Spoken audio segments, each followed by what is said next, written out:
उज्ज्वल भविष्याची सुरुवात आता वांबोरीतून. नन्हे इंग्लिश मीडियम मान्यताप्राप्त स्कूल वांबोरी येथे प्रवेश प्रक्रिया सुरू आहे. आपल्या पाल्याला दर्जेदार इंग्रजी शिक्षणाची सुवर्ण संधी. तसंच संस्थेत शिक्षक भरती सुरू असून अनुभवी उमेदवारांना विशेष प्राधान्य. कर्मचाऱ्यांच्या मुलांना मोफत शिक्षण. संस्थेत ड्रायव्हर भरतीही सुरू आहे. गाडी सोबत आल्यास अधिक प्राधान्य. कामासाठी जोडपा हवाय. राहण्याची मोफत आणि उत्तम सुविधा. आजच संपर्क करा. संपर्क क्रमांक 91 58 59 69 09 आणि दुसरा संपर्क क्रमांक 78 75 49 89 15. नन्हे इंग्लिश मीडियम स्कूल वांबोरी. शिक्षण, संस्कार आणि उज्ज्वल भविष्याचा अतूट विश्वास. हो वर घ्या ना राव. ओके मध्ये नका घालू, थोडं मागे. हो ठीक आहे ठीक आहे.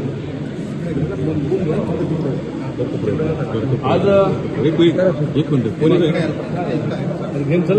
करण सुरू चला. हां असं घड ना. आज आपण तुम्ही उमेदवारी अर्ज भरता म्हणजे कशा प्रकारे कोणती येते कुठे सर्वप्रथम मी खरं भारतीय जनता पक्षाच्या पक्षश्रेणींचं मनापासून आभार व्यक्त करेन की मला अनेक विधान परिषदेच्या या निवडणुकीमध्ये पक्षाने उमेदवारी दाखवून माझ्यावरती विश्वास ठेवला. त्याबद्दल पक्षश्रेष्ठींचं मनापासून मी आभार व्यक्त करेन. आता थोड्याच वेळात जिल्ह्याचे पालकमंत्री महोदय राधाकृष्ण विखे पाटील साहेब, विधान परिषदेचे सभापती राम शिंदे साहेब आणि जिल्ह्यात उपस्थित असलेले भारतीय जनता पक्षाचे आणि महायुतीचे आमदार, नगरच्या महापौर यांच्या उपस्थितीमध्ये काही वेळाने माझा अर्ज या ठिकाणी दाखल करणार. संजय राऊतांनी राजकीय श्रद्धांजली वाहिली आहे तुम्हाला आणि ढोंग बंद करा विकासाची म्हणले. आता मी त्यांच्यावर काय बोलणार नाही. शेवटी ज्याला त्याला आपण मत व्यक्त करायचा अधिकार असतो. मी काय त्याच्यावर प्रतिक्रिया देऊ इच्छित नाही. मी माझ्या मतदारसंघातली, जिल्ह्यातली माझी समीकरणं माझ्या कार्यकर्त्यांच्या मताचा मान राखून हा निर्णय घेतला आणि निश्चितपणे या मिळालेल्या संधीचा माझ्या वैचारिकतेतून जे काय राज्यातल्या जनतेचे प्रश्न सभागृहात मांडण्याची मला जे काही संधी मिळेल त्या संधीचं सोनं करायचा मी प्रयत्न करेन. मी शेवटी विरोधक हे माझेच पूर्वीचे सहकारी आहेत. त्यांनी काय टीका टिप्पणी करणं ह्याच्यावर मी काय प्रत्युत्तर देऊ इच्छित नाही. तुमच्या प्रवेशाच्या वेळी मुंबई तुमच्याच मतदारसंघाचे आमदार आहोत नाही. आता तिथं कोणी नव्हतं. फक्त पालकमंत्री येणार होते. परंतु मला वाटतं मनोज जरांगे पाटलांचं जे काही आंदोलन होतं त्यामुळे अचानक ते काही होऊ शकते नाही. पण प्रदेशाध्यक्ष आणि माजी खासदार सुजयदादा विखे पाटील होते. त्यामुळं असं काही बाकी इतरही कोणी आमदार नव्हते. सुजयदादा विखे पाटील आणि प्रदेशाध्यक्ष यांच्या उपस्थित झाले. राणी लंके उमेदवारी अर्ज दाखल करणार आहेत, काय तुमच्या प्रतिक्रिया? आता मी त्याच्यावर मी काय बोलू इच्छित नाही. काय शेवटी आता विरोधी पक्षाचा त्यांचा निर्णय कोणाला उमेदवारी द्यायची काय द्यायची हा त्यांचा निर्णय आहे. त्यामुळं ते महाविकास आघाडीने त्यांचा निर्णय घेईल. त्यावर मी काय बोलून उपयोग नाही. महायुतीमध्ये जे लोक इच्छुक होते त्यामध्ये नाव आहे, बाकीचे लोक सुद्धा आहेत, तर त्यांची भेटी झाली. हां निश्चितच. शेवटी प्रत्येकाला उमेदवारी करण्याची इच्छा प्रत्येकाला असते. तो लोकशाहीमध्ये पक्षाच्या विचारधारेमध्ये सर्वांनाच उमेदवारी मागण्याचा अधिकार असतो.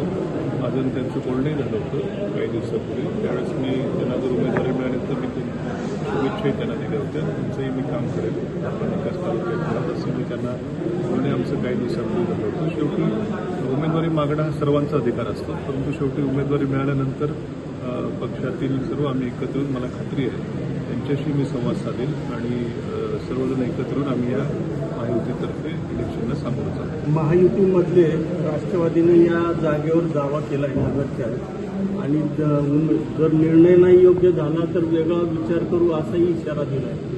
नाही माझ्या काय असं कानावर आलेलं नाही. त्यांनी काल जाहीर केली. नाही माझ्या नाही कानावर. तुमच्याकडनं मी पहिल्यांदा ऐकतं. माझ्या कानावर असं काय म्हणजे कालच सुनेत्राताईंची माझी भेट झाली. सौंदीला ताई देखील आल्या होत्या. आमची काही यावर चर्चा तशी झाली असते पण तशी काही चर्चा नाही. ताईंनी अत्यंत आम्ही पूर्ण आमचे व्यवस्थित लोकपाल त्यांचं मी स्वागत केलं. असं काय असं तर ताई मला खंडच बोलल्या, पण अशी काय चर्चा सुनेत्रताईंची माझी काय झाली.